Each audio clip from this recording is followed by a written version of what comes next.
Good afternoon, everyone. Thank you once again for joining our third BIOFLEX Laser Therapy Clinic webinar. Today's topic is on sports injuries and how our treatments help.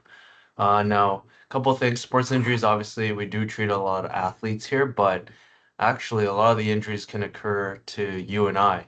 Myself, I'm dealing with a ongoing golfer's elbow. Very stubborn, but the laser therapy has been helping with that. And with golf season, pickleball in full bloom, a lot of these injuries can occur. So Slava will be covering some of the most common injuries that we see at our clinic, and typically that would be related to elbows, hamstring injuries, knees, rotator cuff injuries, and then a couple of housekeeping rules. Please type your questions in the Q&A or in the chat. We'll try to get to those. There's a few breaks during this presentation. And if you forget some of your questions, please feel free to email us at the end of this. Other than that, Slava will begin the presentation. Thank you. Good afternoon, and once again, welcome. Glad to be here today, and thank you for joining us. It's going to be an interesting presentation, I hope, for you, because we're still enjoying the summertime in the month of August. And let me just make a few clicks. Nathan, can you see sharing the screen, my presentation? Yes. Yes, you do. Okay, then. That's wonderful. I'll just begin with that slideshow.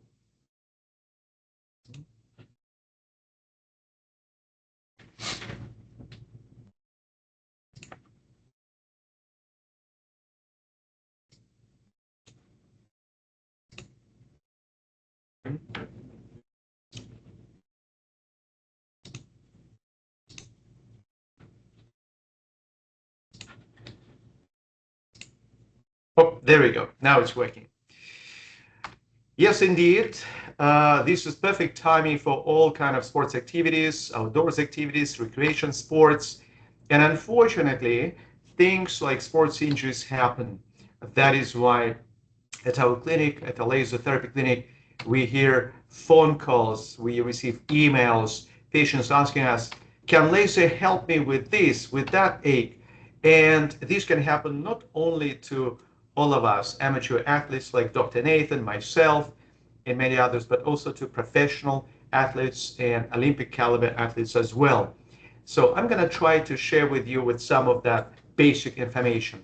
The term sports injury refers to the kinds of injuries that most commonly occur during sports activities or exercises, but it is not limited only to, like I said, competitive and Olympic caliber athletes. Factory workers, they get tennis elbow, painters, they get shoulder injuries, gardeners, landscapers, they develop tendinitis as a result of that physical work and also what we call repetitive stress injuries. However, sports injuries specifically, this term refers to those that occur in active individuals. And there are a few factors involved.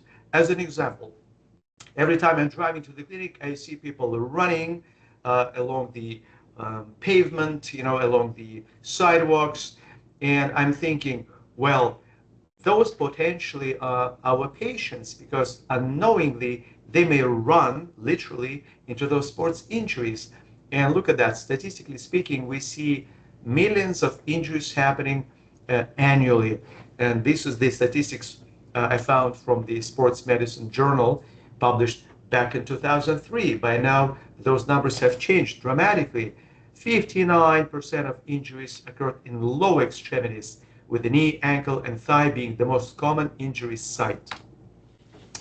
Also, the incidence of lower extremity running injuries ranged from 19.4 to 79.3% in those people who run the distances exceeding 5-kilometer distance. So please keep in mind, those who enjoy running, jogging, that the moment you cross that line, 5 kilometers, you increase the risk of injuries in lower extremities almost by 80%.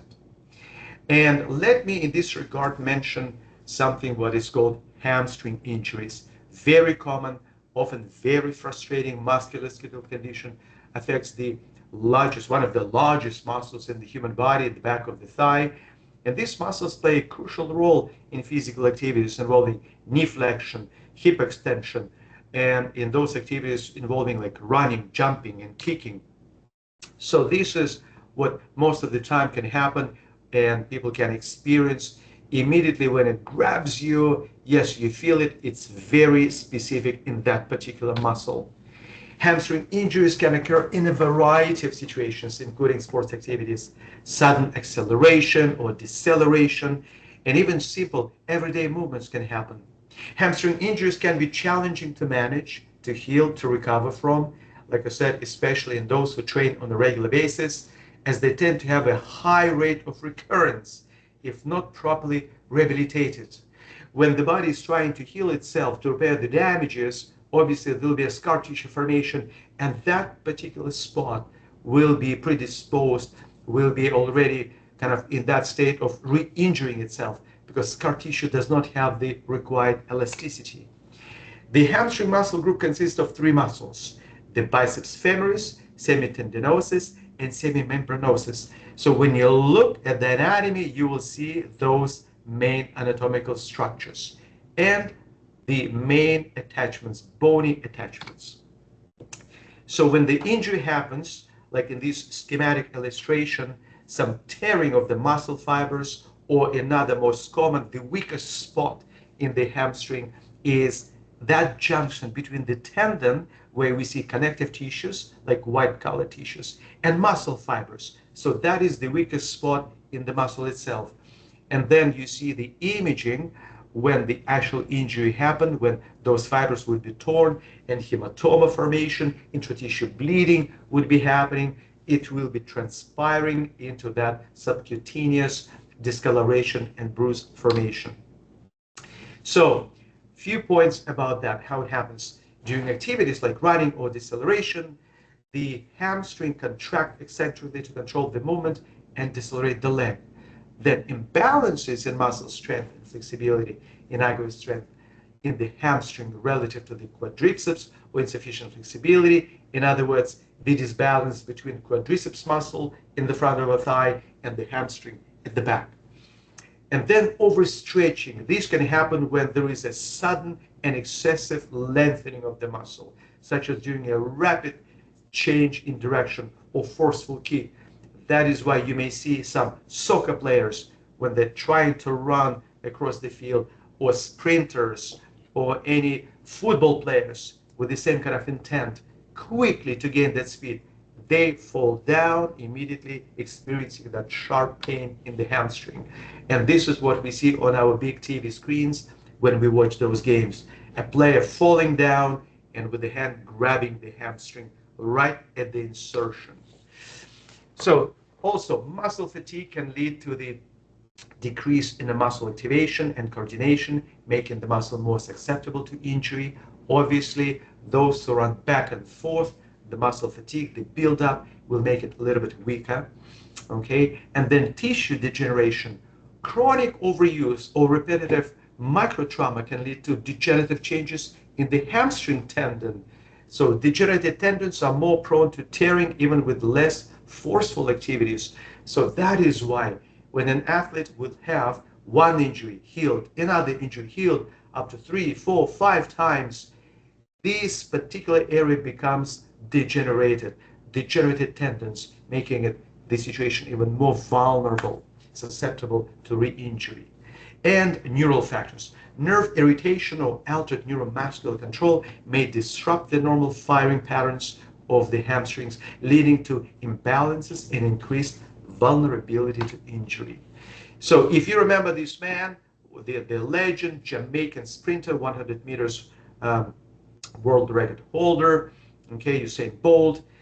In fact, he ended his career after 5 consecutive hamstring injuries. And I remember I was watching his last race as he was trying to get that final goal, but he came short like 10 meters before the finish line. He came second because of that injury that ended his career. So also hamstring injuries account for 75% of all lower extremity strains in running sports. For example, number one sport for injuries would be soccer. And hamstring injuries particularly common in soccer players. Studies have reported prevalence rate ranging from 12 to 50% of all injuries in soccer players. That's quite shocking. With some studies suggesting that hamstring strains account for the highest proportion of muscle injuries in sports. Track and field, okay, as an example, Usain Bolt. Sprinters, hurdlers in track and field also have a high risk of hamstring injuries, and the prevalence rate in track and field would be between 8 to 50%, with sprinters being the most affected. Football, American football. In American football, hamstring injuries also prevalent. Look at those numbers, 12 to 38%. In basketball, same thing. Look at that. Prevalence rates in basketball athletes range from 10 to 20%. Now, let's see what is, if anything, available on this subject. Laser therapy applications in sports injuries. And I've looked at different sources, so let me share with you. This paper was published in Photomedicine Laser Surgery journal in 2012. I recognize one of the researchers. His name is Michael Hamblin from Harvard University. Low-level laser therapy on muscle tissue. Okay, performance, fatigue, and repair benefited from the power of light. So studies in experimental models have shown that laser therapy increases the formation of new myofibrils that fill the gap in muscle injury, and contractile characteristics can return to the site of injury. So this is a very important, a fundamental element in what we do with the laser. We actually help the body to repair, to regenerate new muscle fibers. So what will be happening? The damaged ones will be replaced with new, healthy, and strong muscle fibers. That is why it's not a symptom management, it's not just a rehab modality, as they say. Here's another paper published in 2014, American Journal of Physical Medicine and Rehabilitation, Effects of Laser Therapy on Skeletal Muscle Repair. So here we see the studies analyzed demonstrate the positive effects of laser therapy on the muscle repair process, which are dependent on irradiation and treatment parameters. And this is what we do at our BIOFLEX Laser Clinic when we prescribe, when we customize treatment parameters that would be specific to a patient's reality, situation, injury, and also the stage of inflammatory process. So this is when we can adjust those parameters accordingly, according to the latest research, published data, and also depending on how patients respond to the stimulation. The findings suggest that laser therapy is an excellent therapeutic resource for the treatment of skeletal muscle injuries in the short term. But as you know now, if you will achieve a very good quality healing in the short term, in acute stage of healing, this will prepare the athlete's body for long-term running and also minimizing the risk of re-injuring sometime in the future. So those are the physiological effects of laser therapy that we know from research. Laser can promote angiogenesis or formation of new blood vessels, capillaries, which is very important for new muscle fibers. Collagen production, it's a framework for the new healthy tissues to be in that gap. Then muscle regeneration, muscle atrophy, stimulation, inflammation, and reduction of edema, erythema, and also nerve regeneration. As you know, it can be very painful as it, along with those muscle fibers, you can see some nerve branches being torn, damaged, causing that pain. So this is our BIOFLEX Laser Therapy clinic treatment approach. This is how we deal with those kind of situations. Always identify and treat the source of the pain and the cause of it. It is very important to remember for all the clinicians, and we preach this daily and we follow the same principle. Very often, when clinicians will see just bruising, hematoma, redness, they go after that area, which may be not necessarily the source, the site of the injury, but it could be just hematoma, bruising, sliding down in between those muscle fibers and myofascial layers. So this is very important to remember and not being misled or confused. Thorough physical examination and use of additional diagnostic tests when required, such as imaging ultrasound that will be very informative to diagnose and differentiate soft tissue damages, or MRI. Healing the origin of pain and not managing it. Yes, I've mentioned that point. Earlier initiation of laser therapy treatment course to avoid long-term complications. Indeed, sooner the better. When I receive those phone calls and patients ask me, how soon can I start this? Or should I follow this well-known principle in physiotherapy? It's called RICE, rest, immobilization, compression, elevation. We tell our patients, please don't waste any time. Come over, initiate the healing as soon as possible, and you'll get better sooner. Healing the injured tissues prior to initiating exercises regimen. And this is another concept that we disagree with.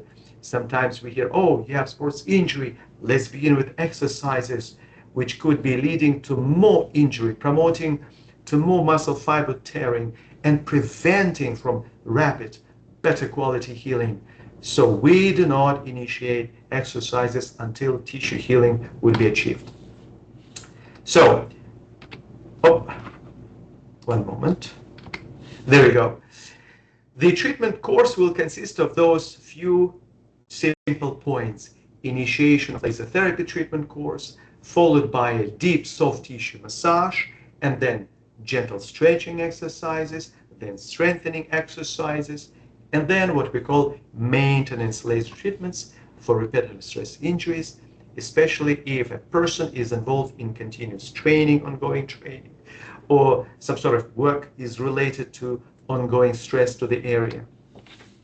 Starting treatments immediately and consecutively for the next 4 to 5 days during the first week, soon after the injury.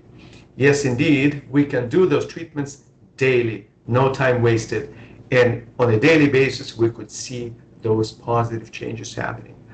Then, 3 times per week, every second day, during the following 2 weeks. And then reducing the frequency of treatments down to twice per week for the following 2 weeks, eventually bringing down to once per week. So this is the most common question we hear. What should I do? What should I use? Heat or ice pack? In the first 2 or 3 days following the injury, the application of the ice pack for about 5 to 10 minutes at a time is useful to reduce swelling and pain. We call it edema. The application of a heat pack, preferably moist heat, soon after the laser treatment is more beneficial a little bit later. So the heat pack will be attracting the blood flow, activating blood circulation in that particular area. And as you can imagine, following the laser stimulation, when you have that extra oxygen, proteins, so all the nutrients that will be delivered with the blood flow, the healing rate will be much faster. When ice is applied to a body part for a prolonged period of time, nearby lymphatic vessels begin to dramatically increase their permeability. So it is important to remember, please do not overdo with ice.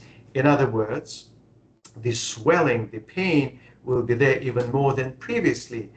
And this was well researched and also published back in 1986. Look at that. The use of cryotherapy in sports injuries, published in Sports Medicine.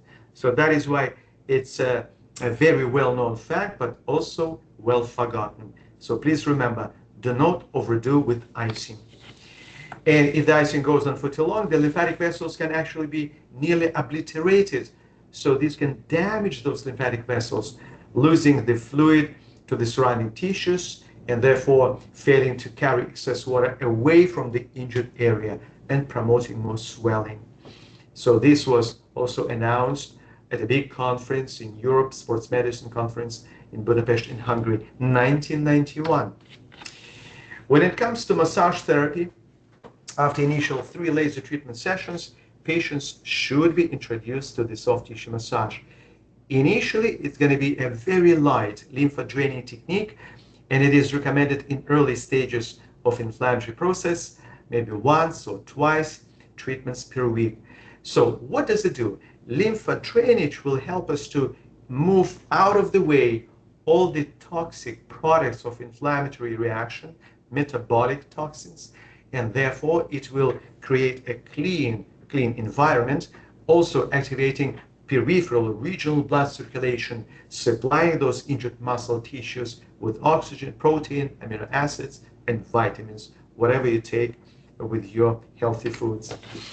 More aggressively at a later phase of rehabilitation to achieve myorelaxation, improve the range of motion in that area, to break down adhesions, and also to prevent excessive scar tissue formation.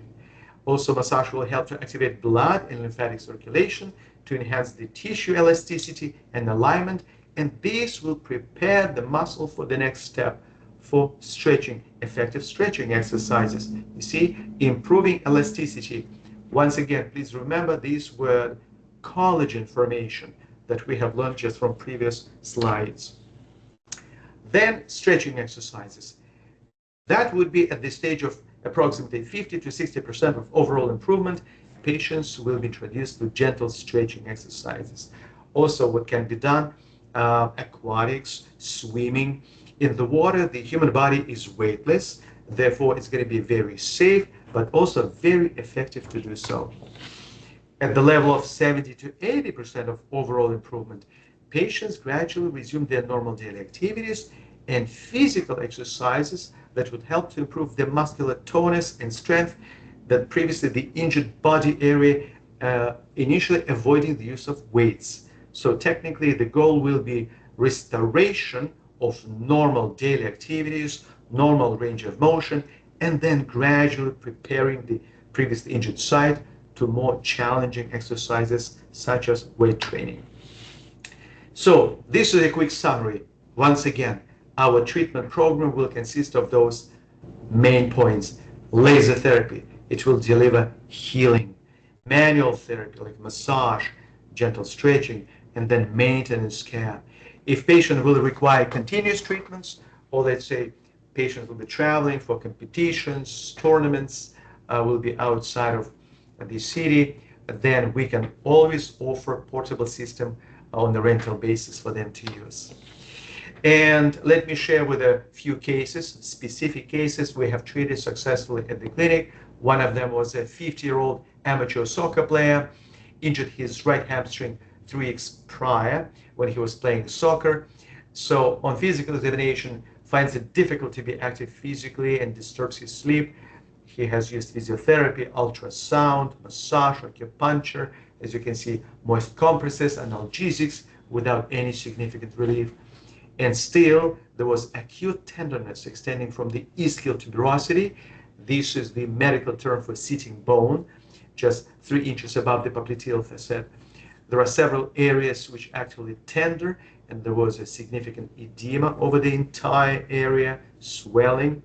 And at the mid-thigh level, the right side was slightly bigger versus the left side. So this is the picture. On his initial visit to the clinic, we took that picture so that we could see the difference between the affected, the injured side, and the healthy side. And you see the epicenter, you see right there. Here's another interesting thing. We thought that maybe 3 weeks after the injury, there shouldn't be any kind of edema. But in fact, he said when he was attending another rehabilitation center, they overdid with the heat pack applications. So he came with this kind of first-degree thermal burn, unfortunately.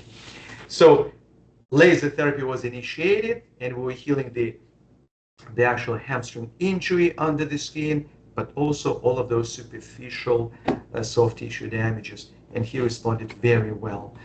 This is the treatment plan. In the first week, we're able to treat this patient on a daily basis, Wednesday, Thursday, Friday, and then every second day the following week, Monday, Wednesday, Friday, and then reducing down to twice per week in the following 2 weeks before discharging him. So after 19 laser treatments in total and 5 massages within a month, yes, like six and a half weeks, hematoma and edema resolved completely. He was pain-free, medication-free, resumed normal daily activities, and started his soccer practices. continuing with stretching, conditioning exercises. So we recommended him to add swimming to his exercise regimen. In other case, look at that. I'm going to skip that long story. I'll tell you just another soccer player, also in his early 50s. And this time the hamstring injury happened at the lower end, closer to the back of the knee, which we call popliteal region, in the middle aspect. Every time we see this kind of hematoma, bruising, it tells you that there was a certain degree of muscle tear, muscle fiber tear. That's why there is blood under the skin. And again, looking at the anatomical location, you can tell it was exactly at that muscle tendon junction, the most vulnerable side of the muscle in that particular anatomical region. And we see the change, positive change, just within 4 laser treatment sessions. And here's another case, quite aggressive. Believe it or not, it happened to a golf player. Who could have thought? Due to this sudden rotational torque, he pulled his hamstring, and there was a lot of intratissue blood, like roughly I would say half a liter of that blood was sitting in the thigh. Again, laser therapy initiation with the deep soft tissue massage, gentle stretching, and then slowly but surely he gets back to normal functioning. Yes, he was doing very, very well with laser. Another golfer I remember, same interesting story, that even golfers can develop those kind of very severe hamstring injuries. Look at that. The hematoma was stretching pretty much all the way from ischial tuberosity, that's the sitting bone, and look at that, stretching into the midsection of the thigh. Look at that bulge, lots of that blood pooling in between myofascial layers, and then stretching into popliteal fossa, and even reaching the calf muscle. So, like I said previously, sooner we will initiate the laser treatment with patients, the better results and sooner positive changes we can observe in those patients. And I remember this case clearly.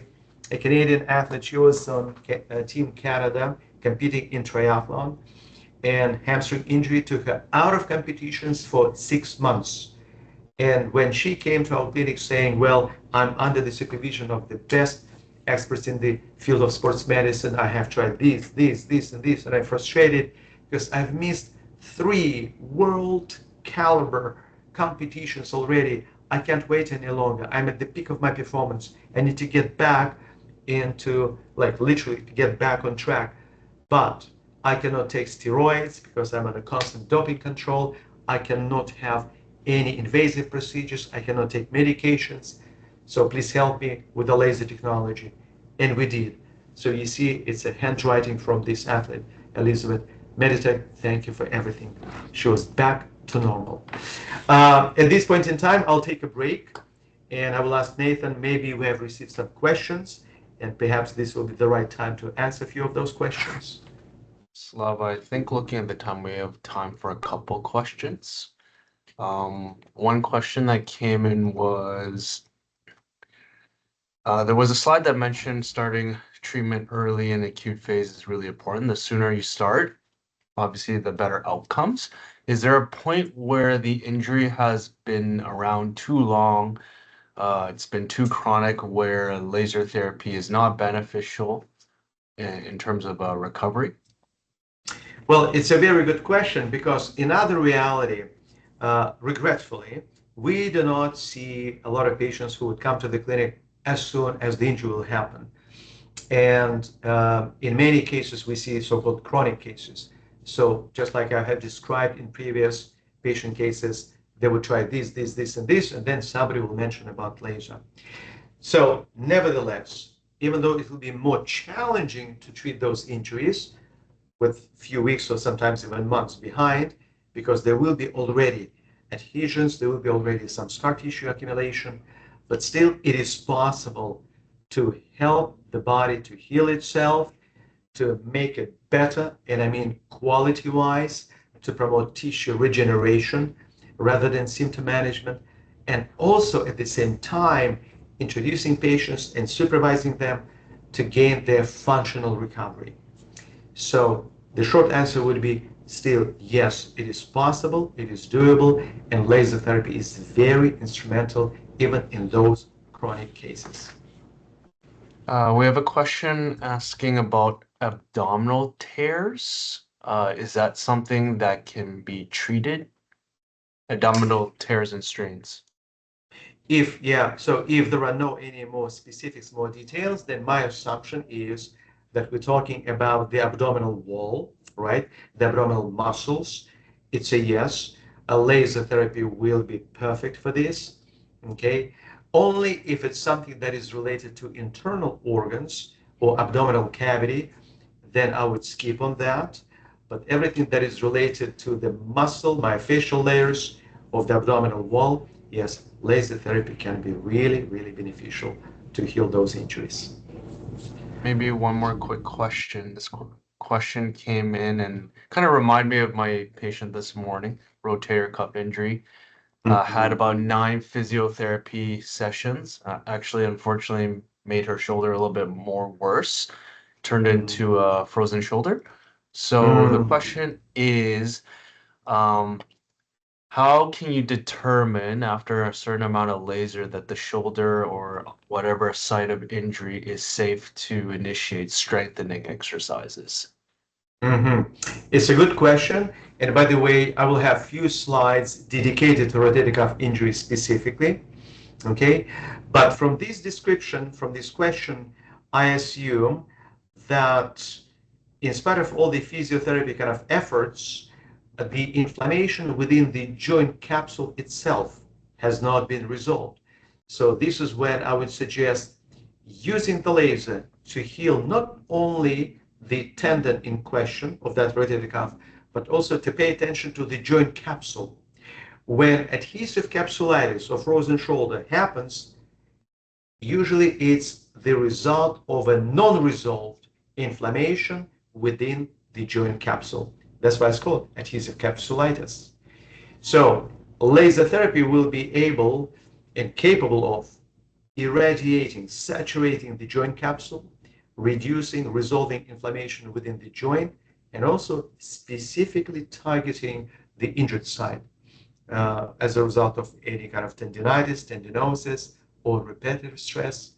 So this is when we can do few treatments, and then perhaps additional diagnostic tests like imaging ultrasound will help us to see what is going on with those structural elements in your shoulder. I hope this helps. Thank you, Slava. I think we're going to move on to the next few slides. All right, let's move on.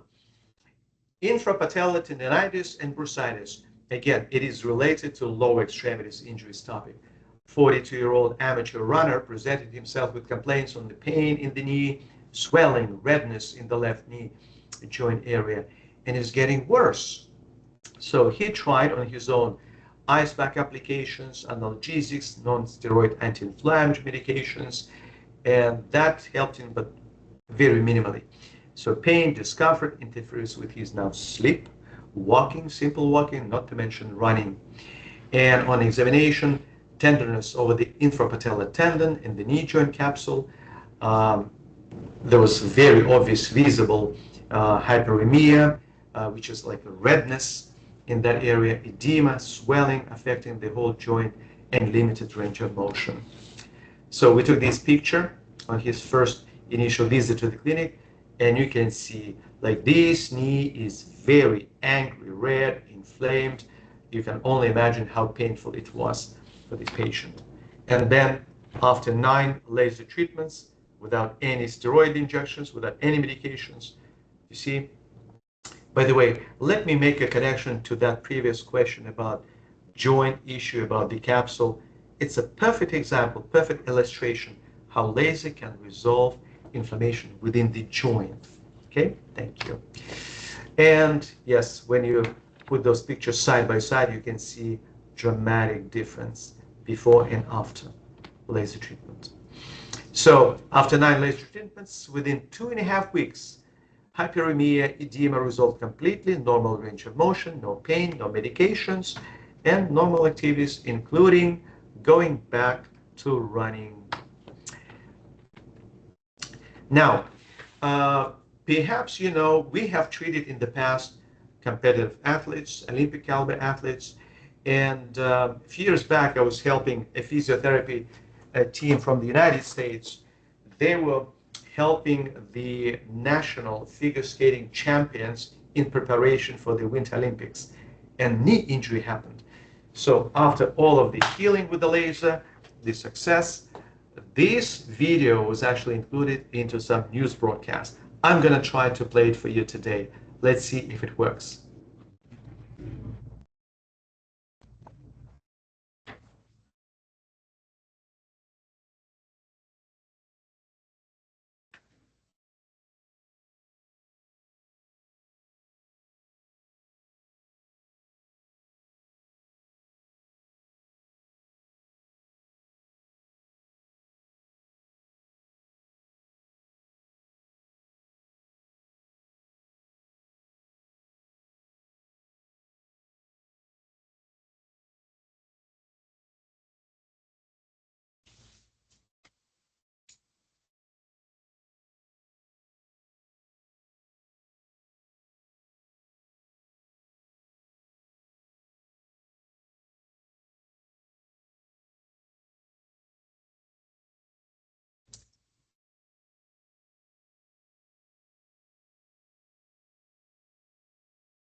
Slava, can you summarize this video because there's no sound coming from it?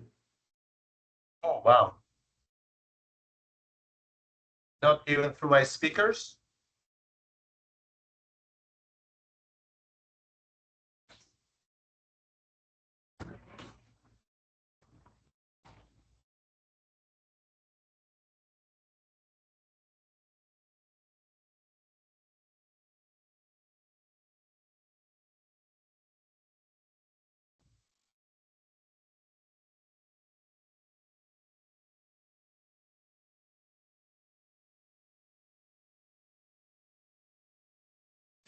So, in summary, Nathan, can you hear me well? Yes, wonderful. So soon after they have achieved full recovery and were able to participate in Olympics, I was watching their performance and cheering obviously for Team Canada. So Team Canada took gold medal and the American team, they took the silver. But the good outcome of this case was that athletes, they were able to recover from the injury without utilizing any medications or steroids because the situation was desperate for them. Simply put, they needed help, but without any chemicals, pharmaceuticals involved. So, next case, a fracture, the right fifth metatarsal base with a soft tissue damage of the ankle that happened to a 40-year-old competitive volleyball player. So during the game, it happened alongside with his team captain. They collided, and the team captain stepped, like landed on his foot. So look at this. The situation was they were playing side by side, jumping up, blocking off the attacking side, and that's when team captain landed on his foot, crushing it. So this is what we saw when this patient came on crutches with the removable cast. So you see excessive, truly excessive swelling, edema affecting the entire foot, ankle, and even the lower end of the lower extremity, bruising. And then on the inside, this is the copy of the x-ray. It is showing nearly undisplaced intra-articular fracture is present through the base of the fifth metatarsal. So it's a combination of soft tissue damages and the underlying bone fracture. Laser treatment was initiated, nothing else was done, and as you can see, soft tissue damages have healed beautifully, and also the underlying bone fracture has healed nicely. So after 13 laser therapy sessions within 4-week period, patient was taken off crutches and returned to his full-time job. And in total, it took him 20 laser therapy treatments before he was discharged completely from our care. He was introduced to then rehabilitation, stretching exercises, soft tissue massage, initially to promote lymphatic drainage and then to improve the peripheral vascularization. And then he was able to resume his normal fitness training and also playing volleyball. And I took this picture on his way out of the clinic. That's when he removed the cast and crutches and what we call traditionally hallelujah moment, when patients walk normally without any assistive devices. Now, Toronto just survived the FIFA World Cup, and as you can see, Dr. Nathan still celebrating FIFA. But unfortunately, soccer players, they also suffer from low extremity injuries. Most commonly would be acute ankle sprains, strains. And just like in this case, it was a severe lateral collateral ligament sprain, okay, in the left ankle. And it was so bad that it affected not just the ankle itself in the lateral, on the outside, in the lateral aspect, but also the entire foot was affected. When it's difficult to step on it, when the range of motion is severely restricted, and in those severe cases, patients require even crutches to walk. And then you see pictures on the right, complete resolution, complete healing, and also you see those pressure marks from superluminous dyes from our treatment arrays. I'm going to take another break. I will pause, and perhaps Nathan will have a few questions. Someone said or asked, if I start feeling better in just a few treatments, does that indicate that my injury is healed, even though the pain is completely gone? And I would say the short answer is it's not fully healed, and it's not recommended to resume activities right away. Initial response, sometimes there is an analgesic effect from the laser where there is an immediate pain relief, but the tissues technically are still healing. A lot of the inflammation is still settling down. And typically we don't really see patients return to activities that soon, even for acute injuries, right, Slava? This is very true. And that is why previously I mentioned our goal is not only achieving symptom relief. No, the most important aspect of it is to achieve full healing, tissue repair, and regeneration. Otherwise, if patients will be introduced to exercising or resuming normal activities prematurely before tissues will be injured, then re-injury can happen. Therefore, this will be delaying complete recovery and rehabilitation. So that is why you got to be careful. We always warn our patients, even when they initiate their exercises and stretches, to do this carefully, to do this in a way of like exercising mindfulness even, because sometimes the pain relieving effect, even though acute symptoms of inflammation will be already behind, they will be still not fully ready to resume the full spectrum of activities and exercises. Very true. Actually, Any other? much related to this question, then what we probably should continue is can people return to their sport? So, for example, let's say professional athletes or even you and I playing in a weekend volleyball tournament, if we're going through an injury, can we return? I think some athletes technically do continue training and playing as long as the injuries are not severe. Well, in fact, all the competitive athletes, they want to get back to their game, so to speak. And that is why they're coming to achieve full recovery and healing with a laser.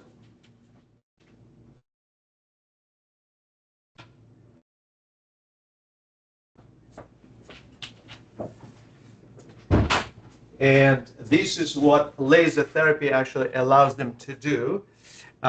They may continue and with the laser therapy in parallel, resuming gradually the activities, but also having those laser treatments from time to time, or perhaps even using a portable system right after, immediately after practice. I remember we have treated in the past like raptors, maple leafs, following the same concept. Okay, even though they are not ready fully, completely to be back in the game, but soon after those practices to have a system ready to have that boost of energy to the tissues to continue with tissue regeneration. All right, good questions. Thank you. Let's move on. Rotator cuff injury, as previously mentioned. These types of problems occur frequently in the athlete who throws, particularly baseball players, javelin throwers, and so forth. Many sports injuries involve the shoulder and elbow, and this includes strains, dislocations, separation, rotator cuff injuries, epicondylitis, and fractures. Those are the most common injuries that happen to the upper extremity. And those are just examples of sports activities, how rotator cuff injury can happen to people. Okay, golfers, tennis players, baseball players. Tears of the rotator cuff tendons are classified as partial thickness, full thickness, and occasionally with complete detachment from the bone. So chronic rotator cuff problems are more frequent than acute injuries and most frequently result from repetitive activity of the muscle groups. Even in those people like amateurs, those who just go to the gym and use the equipment, fitness equipment. So here's the illustration showing us what can happen in the most commonly injured tendon, such as supraspinatus tendon. We see degenerative calcification, we see the signs of overuse, and also here's the image. Perhaps for you it will be difficult to see it, but MRI, imaging ultrasound can clearly visualize those soft tissue elements, but also sometimes you can see fibers, like wear and tear signs happening on the inside of the joint. And here's a copy of the imaging ultrasound, one of those patients we have treated in the past. Look at that.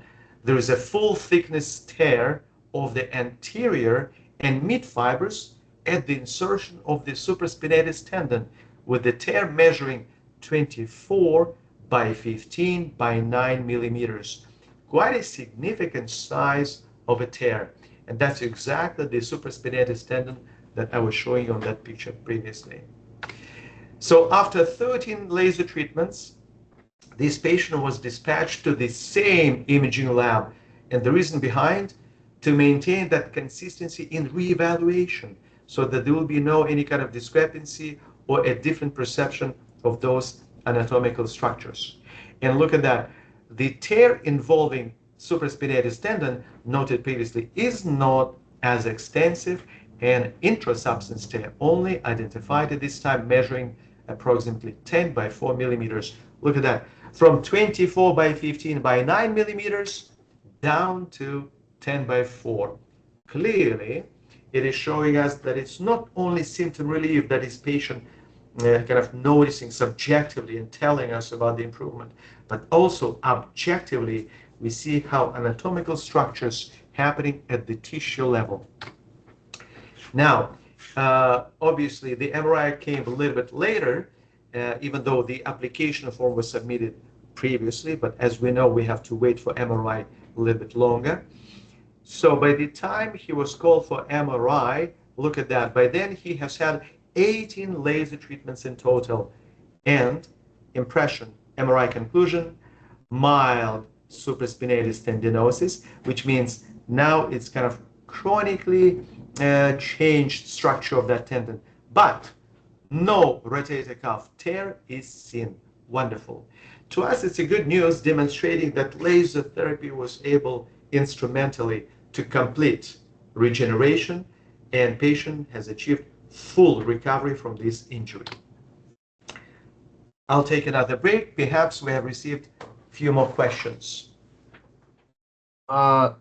If an MRI or ultrasound still shows a tendon tear or tendinosis, but I feel better, would you say the treatment of laser therapy was successful?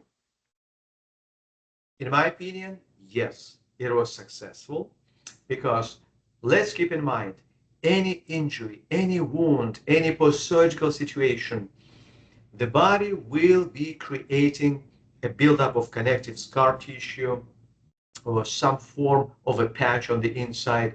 And indeed, on imaging, this will be perceived as tendinosis. So it's not acute tendinitis, it's not tear, but tendinosis. It will tell us that something has happened in the past. But when the patient is showing us full range of motion, medication-free, pain-free, and is enjoying like his normal lifestyle, yes, absolutely, it's a success. It's a full recovery. No more questions at the moment, Slava. Wonderful, wonderful. So I have a few more minutes left, and I hope I will cover this particular chapter, which is also a very common thing. Perhaps you've heard those terms previously, tennis elbow and golfer's elbow, but many people confuse them. So what is what and who is who? So tennis elbow, also called lateral epicondylitis, which means it's happening on the outside of the elbow. And golfer's elbow, also called medial epicondylitis in medical terms, causes pain on the inside of the elbow. So Nathan, which one do you have? Lateral or medial? I have medial, and it's not from golfing. It's probably from go. carrying my 30-pound 2-year-old and continuous exercising. So therefore, as you can see, epicondylitis can happen not only to tennis players or golfers, okay? So, like for example, lateral epicondylitis is an injury that happens to the tendons of the muscle that open or extend the wrist and fingers from a fist, most of which have their anchor tendons at the lateral epicondyle on the outside of the elbow. You can see on this illustration the tendons attached to the epicondyle. That's why it's called epicondylitis. And this is where the inflammation would happen. This is where micro tearing would happen right at the insertion point. Okay, so that's the weakest link. And golfer's elbow, medial epicondylitis, is an injury that happens to the tendons of the muscle that close the wrist and fingers into a fist. At their anchor origin tendons at the medial epicondyle, at the inner side of the elbow. So on the inside, you see the insertion point.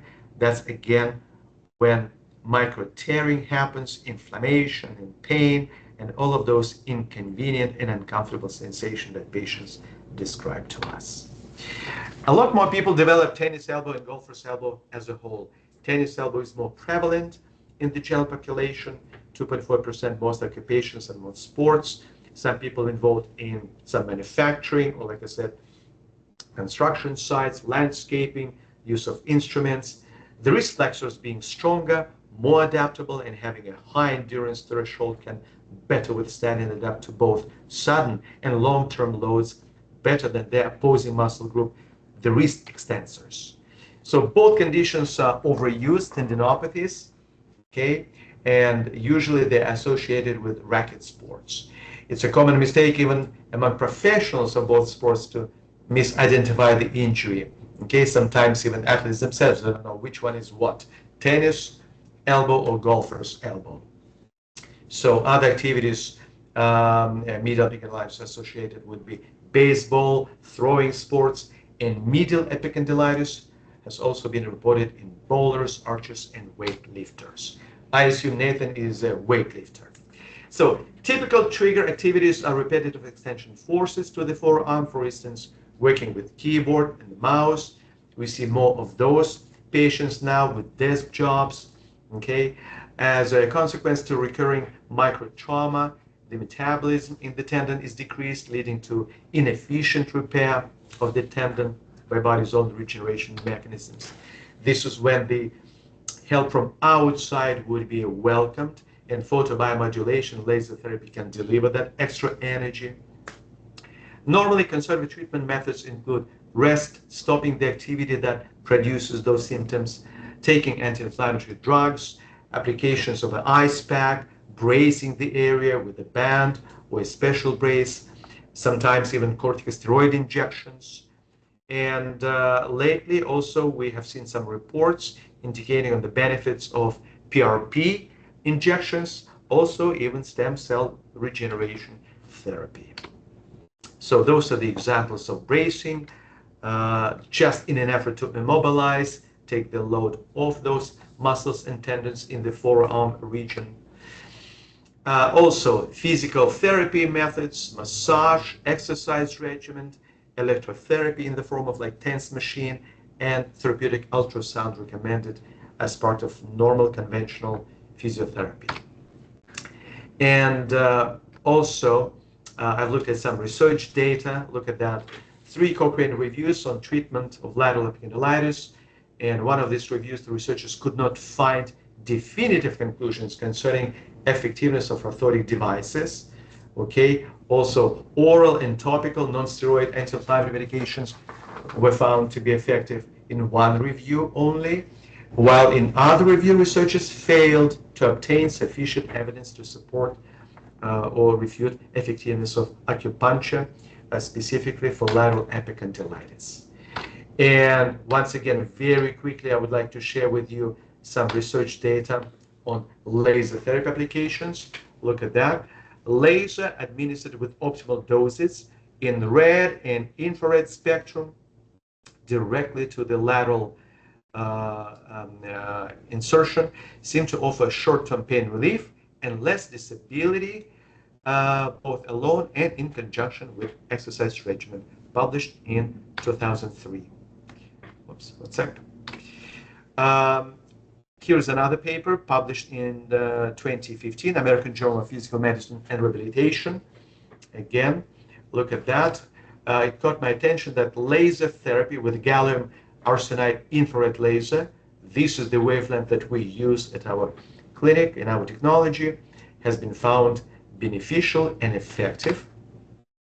Here's another research paper published in Photobiomodulation for the Medicine and Laser Surgery, 2019. Photobiomodulation therapy versus shockwave therapy in the treatment of lateral epicondylitis. Perhaps you've noticed that shockwave therapy was introduced recently. It has become quite popular, but it was interesting to see the mechanism behind those two modalities. And class 3B lasers used in this study, gallium arsenide, again, infrared, similar to what we have in the BIOFLEX laser technology, demonstrated useful, beneficial applications. So in this summary, this is what laser therapy can do when it comes to inflammation, repetitive stress, to promote healing at the tissue level. First of all, laser effectively can penetrate non-invasively without causing any collateral damage to underlying tissues, but to deliver the necessary energy, to promote ATP production at the cellular level. And this will help us to promote cellular repair and healing, also reducing inflammation, relieving the pain, and improving circulation in that region. Nathan, are we okay with time to finish with a couple of cases? Yes, you can kind of continue. We'll just keep the presentation going if people want to stay past one. Thank you. So that is why I want to share with you this case of 28-year-old amateur athlete with the medial epicondylitis, with the pain in the right elbow.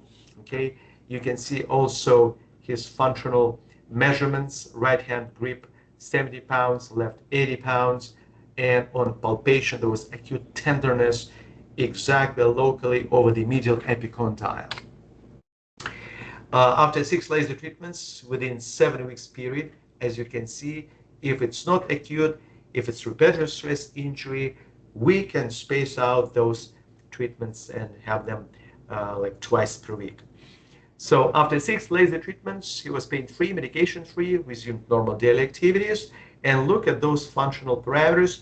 Right hand, 95 pounds grip strength, and it was 70, versus the left one, still at the level of 80 pounds. So recommended to consider maintenance laser treatment in the future to prevent flare-ups and to prevent adhesions and scar tissue formation. Another case, this 47-year-old golfer, as a result of repetitive stress injuries, to both his elbows since 2020. So he tried previously massage, acupuncture, anti-inflammatory medications with some relief, but then again, re-injuring himself. So he has had issues, golfers and tennis elbow, okay? Medial and lateral epicondylitis on the right side. After 12 laser treatments in 8 weeks period, achieving 80% pain-free and medication-free. So he was able to resume normal daily activities, resumed playing golf, regular exercises, grip strength, 55 on the right, 60 on the left, and then continued with stretching exercises, conditioning exercises, and also further maintenance laser treatment was recommended. Now, in summary, laser therapy has been found to be highly effective in the treatment of sports injuries. Also, I'd like to mention that it is a very well-known, well-researched, and documented healing modality by now after many years of successful clinical applications. And both the professional athlete and the weekend warrior can benefit significantly from early application of laser therapy for a wide range of soft tissue and musculoskeletal problems. Increased awareness of the benefits of this emerging highly effective medical technology will allow more athletes, both professional and amateur, to return to the playing field sooner after suffering an injury, but most importantly, to avoid complications, to avoid surgeries, to avoid and to delay perhaps their retirement from competitive sports. So this is a quick summary of what we have told you, what we have shared with you today on the effect of laser therapy, what type of sports injuries can be treated effectively, and what this wonderful, non-invasive healing modality can do for patients, reducing pain, inflammation, stimulating cellular repair and regeneration, but overall, helping patients to get back to normal activities, competitions, and training. And this picture we have on the wall in our clinic, technically it was a thank you picture from the Canadian National Women's Olympic Basketball Team. We've been helping them with their sports injuries for quite some time, and then we have trained their physiotherapy team on the use of the BIOFLEX equipment. So now they look after themselves utilizing their own BIOFLEX laser equipment. Wow, I made it. Thank you. Thank you. One Thank you all. question, Slava. Good job. Yes, please. Thank you. Can laser treatments still be effective for older rotator cuff injuries? It's a yes. In general, let me put it this way.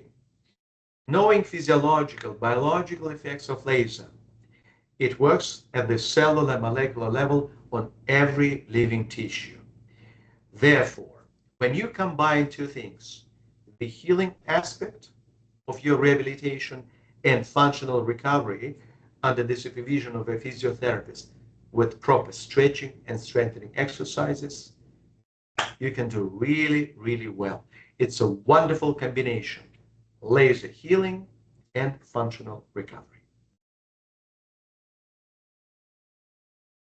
Don't see any other questions, but as always, if there are questions that come afterwards, you can feel free to email us there and we'll try to get to them accordingly. If you wish to contact the clinic for appointments, the information is there.